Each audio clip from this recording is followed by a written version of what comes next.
सर्वप्रथम तो आपको नव वर्ष की बहुत बहुत शुभकामनाएं और नव वर्ष की पहली कैबिनेट 6 जनवरी को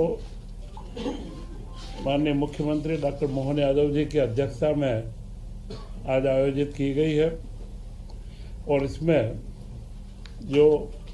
महत्वपूर्ण प्रस्तावों को आज स्वीकृति दी गई है उनमें 2 प्रस्ताव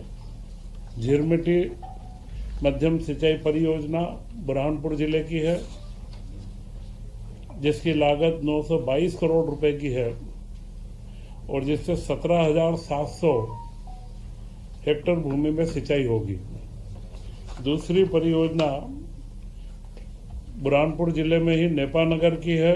जो नेपानगर विधानसभा में आती है। इसमें 1676 करोड़ की योजना है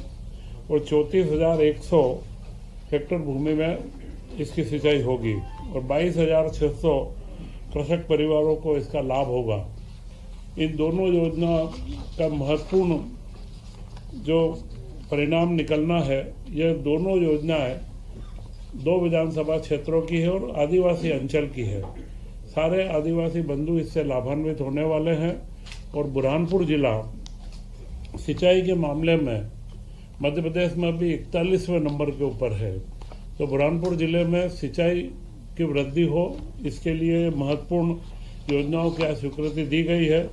इसी के साथ में नर्मदा घाटी विकास प्राधिकरण के तहत जो हमें नर्मदा का पानी 2028 तक अब हमें लिफ्ट करना है, उसके लिए जो हमारी परियोजना चल रही है वे अभी परियोजना प्रारंभ कर दी गई थी। इसमें एक परियोजना है नर्मदा शिप्रा बहुउद्देशीय परियोजना जिसकी लागत 2489 करोड़ 65 रुपये है और एक योजना है बदनावर माइक्रो लिफ्ट इरिगेशन योजना जो 1520.92 करोड़ रुपए की है। इन दोनों योजनाओं को अब Narmada basin project company limited को हस्तांतरित कर दी गई है और जो अभी तक राज्य शासन ने इन दोनों योजनाओं में खर्च करा है वो उस कंपनी की अंश पूंजी के रूप में कन्वर्ट किया जाएगा। इसका लाभ ये होगा कि इसके बाद में इसका मेंटेनेंस और इससे जो रेवेन्यू प्राप्त करना और वह सारा मॉडल यह कंपनी इसको पूरा मेंटेन करेगी और इसका जो उच्च दाब जो लिफ्ट इरिगेशन में मेंटेनेंस एक महत्वपूर्ण पार्ट होता है तो वह कंपनी इसका पूरा मेंटेनेंस करके और उस पूरे क्षेत्र के किसानों को इसका बराबर समुचित लाभ इसका प्राप्त होगा। इसी के साथ में ग्रामीण सड़क विकास प्राधिकरण का सबसे बड़ा जो कार्य था, इसमें आदिवासी न्याय महाअभियान जो प्रधानमंत्री नरेंद्र मोदी जी का एक सबसे महत्वपूर्ण प्रकल्प है पीएम जनमन योजना। तो हमारे मध्य प्रदेश में जो हमारे योजनाओं में बेगा, भारिया व सहरिया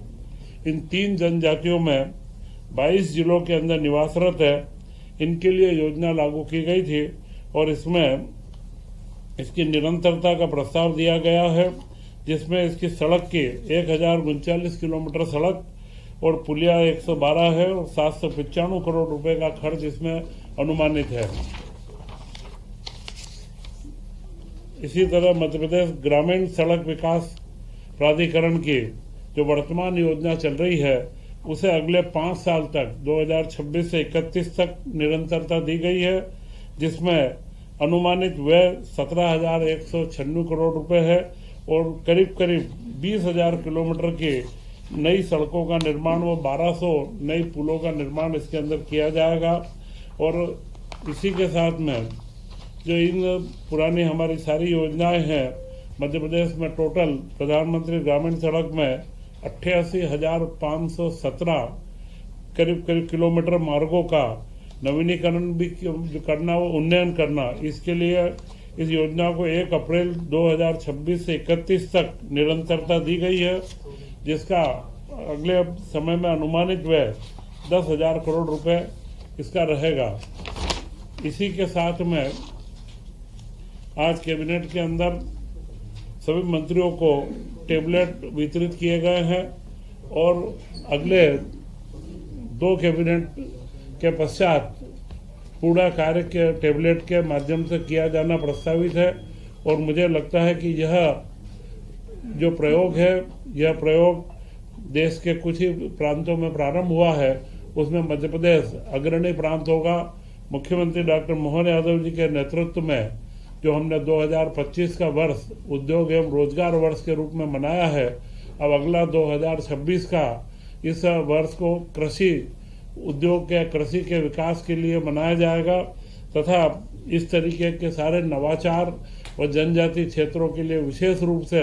जितने भी प्रकल्प हो सकते हैं उनको हम नई गति दे रहे हैं। जय हिंद, जय भारत।